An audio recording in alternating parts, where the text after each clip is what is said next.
Queridos irmãos, para que o vídeo não se tornasse muito grande, eu vou dividi-lo em duas partes, parte 1 e parte 2. Vamos continuar agora com a segunda parte.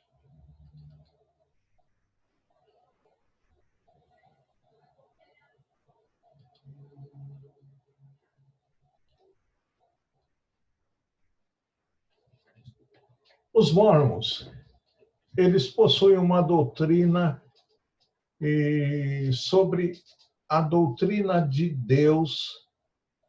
Eles acreditam não num único Deus, mas em três deuses. O Pai é um Deus, o Filho é um Deus e o Espírito Santo é um Deus. Eles acreditam em três deuses. A nossa doutrina nós cremos em um único Deus, em três pessoas distintas: Deus Pai, Deus Filho e Deus Espírito Santo. Para eles, o Pai possui um corpo de carne e ossos tão tangível como o do homem. O Filho também. Mas o Espírito Santo não possui um corpo de carne e ossos, mas é um personagem de espírito. Deus já foi como nós somos. Deus já foi um homem. Agora, ele é um homem exaltado, entronizado em céus distantes. Quando Adão chegou ao jardim do Éden, veio com um corpo celestial, segundo os Mormons. Ele ajudou a fazer e a organizar este mundo, o nosso planeta. Ele é Miguel, o arcanjo, o ancião de dias, segundo os Mormons. Ele é nosso Deus, o único Deus com quem temos algo a ver. Como é que nós podemos refutar essa crença mormon de três deuses? O que a Bíblia nos ensina a respeito disso? Por isso, precisamos ler a Bíblia, precisamos estudar a Bíblia, para não sermos enganados. A Bíblia ensina que há somente um Deus e não três deuses. Isso está em Deuteronômio, capítulo 6, versículo 4. Isso está no livro do profeta Isaías, capítulo 43, versículo 10. No capítulo 44, versículo 6 e versículo 8. B, o cristianismo não crê. Nós não cremos em três deuses, mas cremos em um só Deus que se manifesta em três pessoas: o Pai, o Filho e o Espírito Santo. C, Jesus disse: Deus é espírito, Deus não é carne e osso. Isso está lá no Evangelho de João, capítulo 4, versículo 24. Em Lucas, capítulo 24, versículo 39, nós lemos: um espírito não tem carne nem ossos. Como pode essa doutrina mormon ser verdade? Não pode, é impossível. D. Deus não é um homem inconstante que muda e progride. Isso podemos ver no livro de Números, capítulo 23, versículo 19. Podemos ver no livro do profeta Oséias, capítulo 11, versículo 9.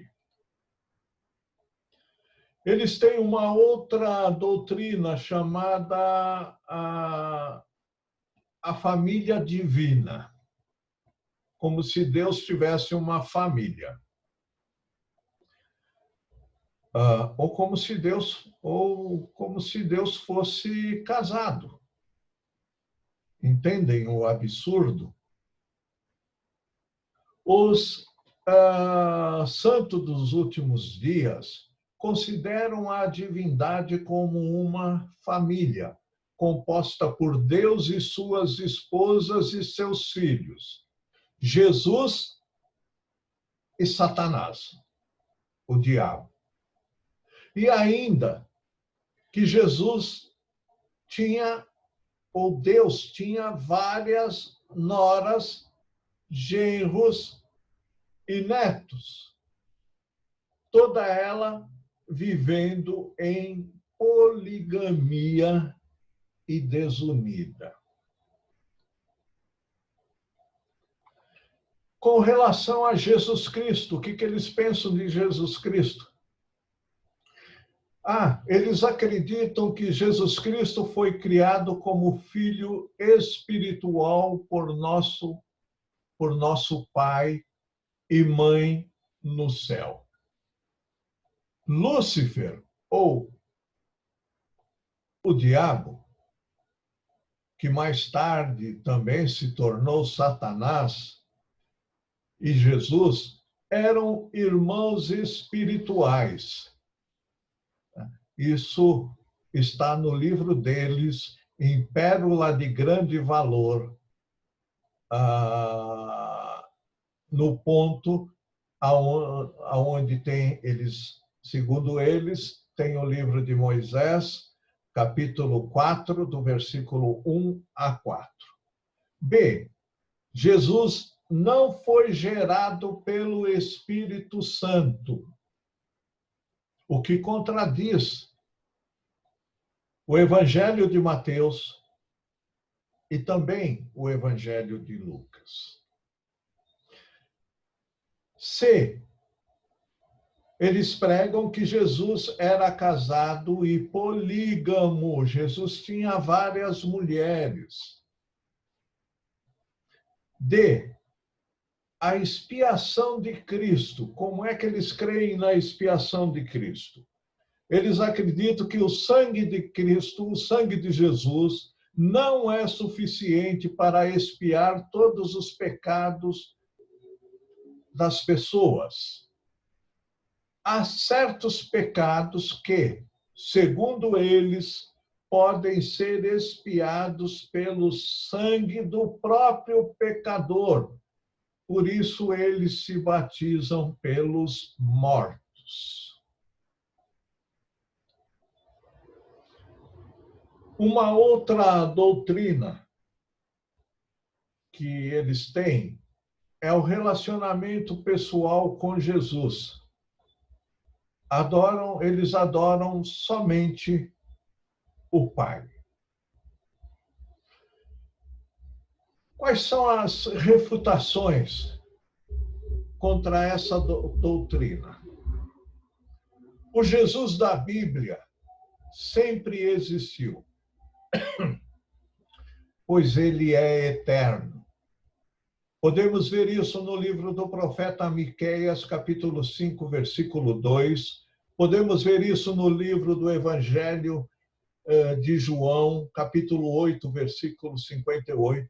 Podemos ver isso no livro de Apocalipse, capítulo 1, versículo 17. Podemos ver isso também no Evangelho de João, capítulo 1, versículo 1. No princípio era o Verbo, no princípio era Jesus. Jesus estava com Deus e Jesus era Deus. todas as coisas estavam com ele e todas as coisas foram feitas por ele. Sem ele, nada do que existe teria vindo à existência.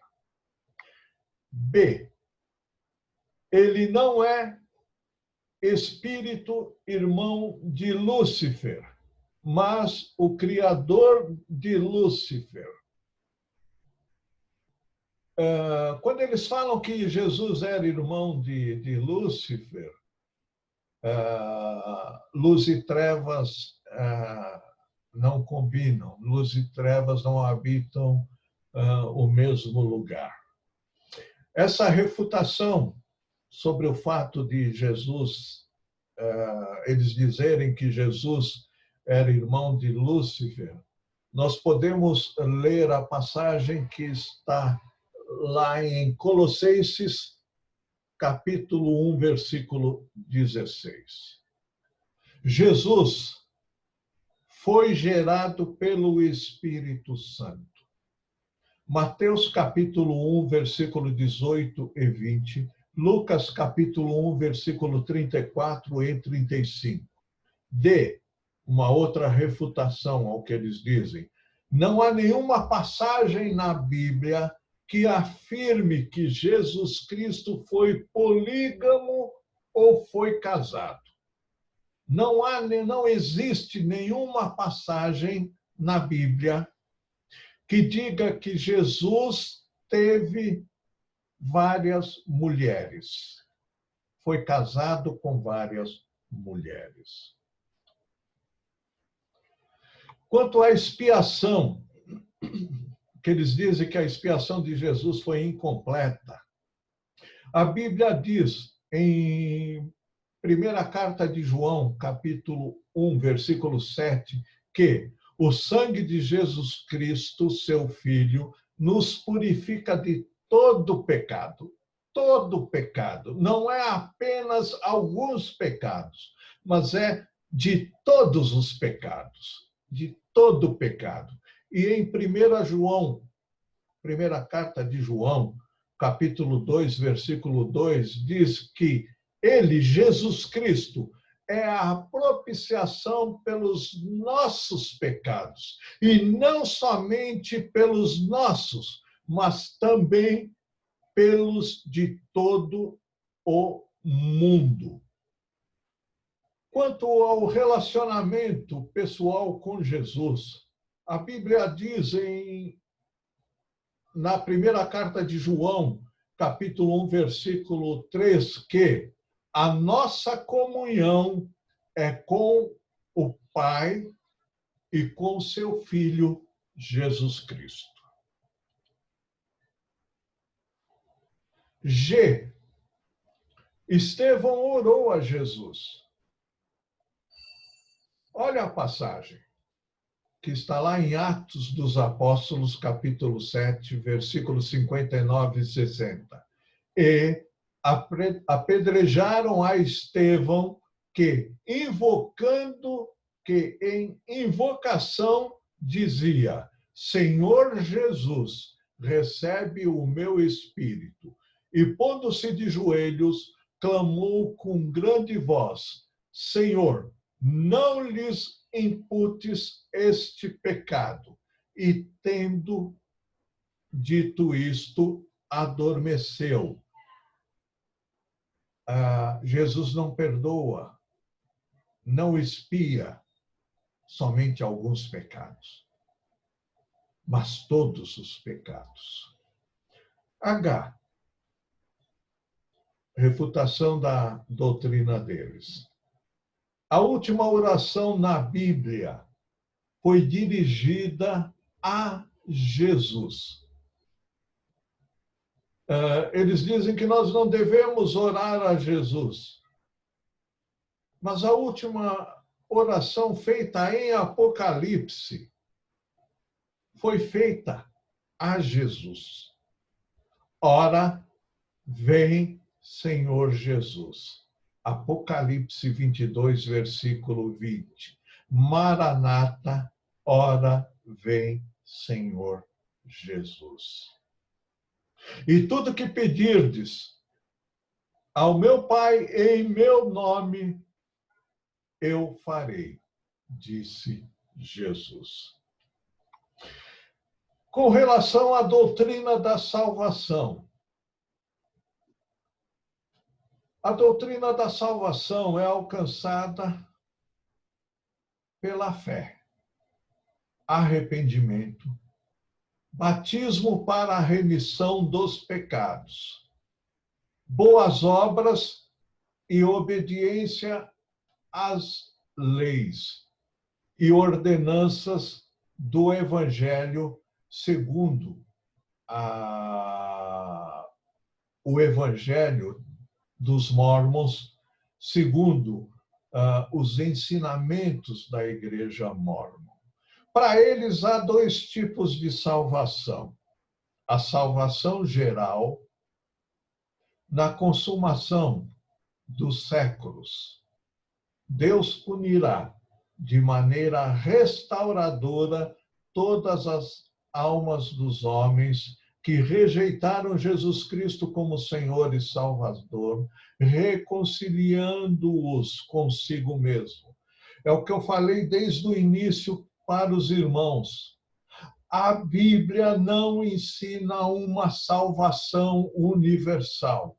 Isso é uma heresia, isso é um engano, isto é um engodo.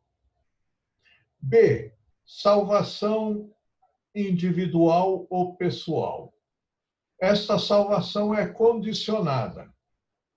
Não há salvação fora da Igreja de Jesus Cristo dos santos dos últimos dias. Não há salvação fora da Igreja Mórmon. Lembram o que eu falei sobre exclusivismo? É aqui que entra isso. Se você não for um Mórmon, você está perdido. Porque só será salvo, segundo eles, aquele que for Mórmon. Como podemos refutar esta heresia? Desta forma. Os benefícios da obra expiatória, expiar, foi um ato feito por Cristo.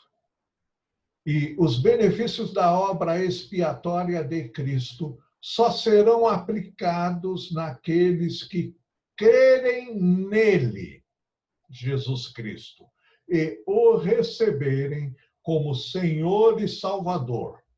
Isso está no Evangelho de João, capítulo 3, versículo 16. Isso está escrito na carta aos Romanos, capítulo 10, versículo 9 e 10. Isto está escrito em Atos dos Apóstolos, no capítulo 4, versículo 12. Por favor, leiam essas passagens. Com relação à salvação, a nossa salvação é pela graça mediante a fé, sendo, portanto, um dom de Deus. A graça é um dom de Deus, não o resultado de boas obras. Basta lermos Efésios capítulo 2, versículo 8 e 9, basta lermos Romanos capítulo 3, versículo 24. Pela graça sois salvos por meio da fé. Isto não vem de vocês, é dom de Deus, não vem das obras, que é para que ninguém se glorie. Graça de Deus. Com relação a templo, o lugar de culto, as igrejas são usadas para cultos e outras reuniões, enquanto que os templos são utilizados para cerimônias secretas, cerimônias ocultas. E isso é condenado pela palavra de Deus. Sobre o batismo. eles fazem batismo pelos mortos. Isso quer dizer, o que é se batizar pelos mortos? Se eu tenho um parente falecido e eu quero que ele seja salvo, eu me batizo no lugar dele e aí ele será salvo. Não tem coerência com a palavra de Deus. Não existe apoio bíblico para isso. Ordenanças. Ordenação. Isso está associado ao sacerdócio que eles dizem terem recebido. Os templos também são para cerimônias de casamento. Os mormons creem que as pessoas, além de se casarem nesta vida, podem casar-se no templo para a eternidade, o que não é bíblico. Ordenanças de selamento. Dentre outras, há uma que diz respeito a crianças nascidas fora do casamento celestial ou casamento eterno, a fim de serem seladas a seus pais. Quais são os requisitos para entrar num templo mórmon?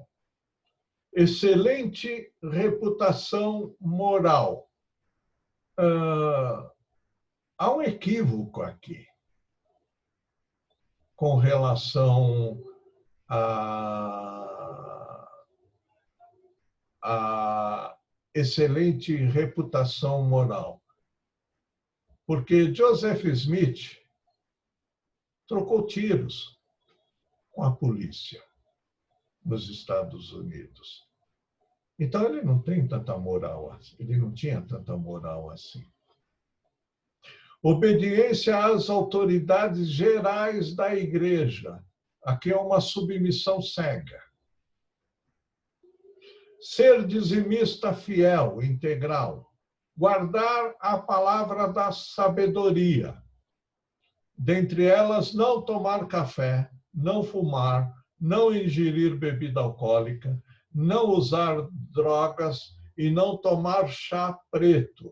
Bom, para a saúde faz bem, mas para a alma isso não faz o menor sentido. Ter uma recomendação por escrito do bispo da sua área. Isso quer dizer, se o bispo da sua área, ou o que nós chamaríamos de pastor, não te recomendar, você não pode entrar no templo, não. Você é proibido. Com relação ao templo, com relação ao templo, à igreja, qual é a refutação? A igreja mórmon usa um versículo que está em 1 Coríntios, capítulo 15, versículo 19, para provar que seu conceito de batismo pelos mortos é bíblico. Porém, a gente tem que ver o texto e o contexto e nunca fazer uma doutrina em cima de um único versículo. Isso não é recomendado pela palavra de Deus. Nós temos que fazer todas as nossas doutrinas, elas têm base fortes, base bíblicas, não apenas em cima de um versículo, tirando o versículo do seu contexto e criando uma heresia. Porém, o assunto que trata lá em 1 Coríntios, capítulo 15, versículo 29, o assunto que Paulo está discutindo não é o batismo pelos mortos, e sim a ressurreição do corpo do nosso corpo.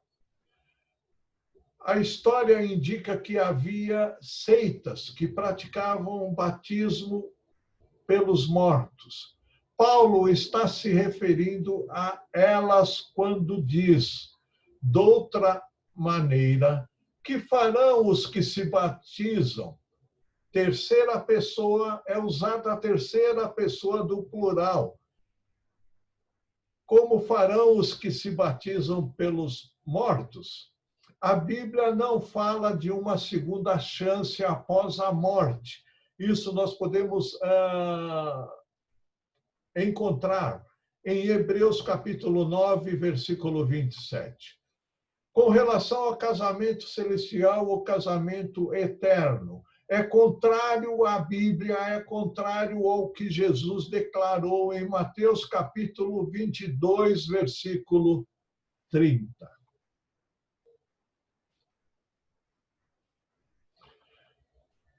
Algo sério, mormonismo e racismo. Por muitos anos, a posição do mormonismo foi a de que as pessoas de raça negra seriam inferiores e amaldiçoadas por Deus devido a pecados cometidos antes de nascer. Os negros, segundo os mormons, foram espíritos que não lutaram valentemente a favor de Deus contra o diabo, contra Lúcifer. Por esta causa, diz o mormonismo, foram enviados à terra com a pele escura. Esta é a explicação da Igreja Mórmon para a existência da raça negra. Por esta razão, os negros foram, por quase 140 anos, barrados de ocupar uma posição de autoridade dentro da Igreja Mórmon. A mudança da visão racista dos mormons aconteceu em junho de 1978, por causa da construção do templo em São Paulo. Eles construíram um templo em São Paulo em 1978. Como impedir que um grande número de negros entrasse no prédio se eles ajudaram a construí-lo? Paradoxo, né? A Igreja Mórmon diz que a mudança veio como resultado de uma revelação divina. Entretanto, isso aconteceu por causa das pressões surgidas no Brasil. No Brasil. E eles dizem que foi por causa de uma revelação divina. A refutação a essa doutrina deles, se a doutrina do negro no mormonismo fosse de Deus, ela não seria mudada, pois o Deus da Bíblia não muda, ele é imutável. Malaquias capítulo 3, versículo 6, Tiago capítulo 1, versículo 17. B. A Bíblia condena o racismo. Atos dos Apóstolos, capítulo 10, versículo 34, Colossenses, capítulo 3, versículo 11, Tiago, capítulo 2, versículo 9. Estudamos, meus amados, aqui um pouco sobre os mormons, sobre a Igreja de Jesus Cristo dos Santos dos Últimos Dias. Espero que os irmãos vejam as duas partes, espero que os irmãos aproveitem esses estudos. O meu pedido, a minha oração é que Deus os abençoe grandemente, que a graça do nosso Senhor Jesus Cristo, o amor de Deus Pai e a comunhão com o Espírito Santo, a comunhão do Espírito Santo, seja com todos os meus amados irmãos. Muito obrigado.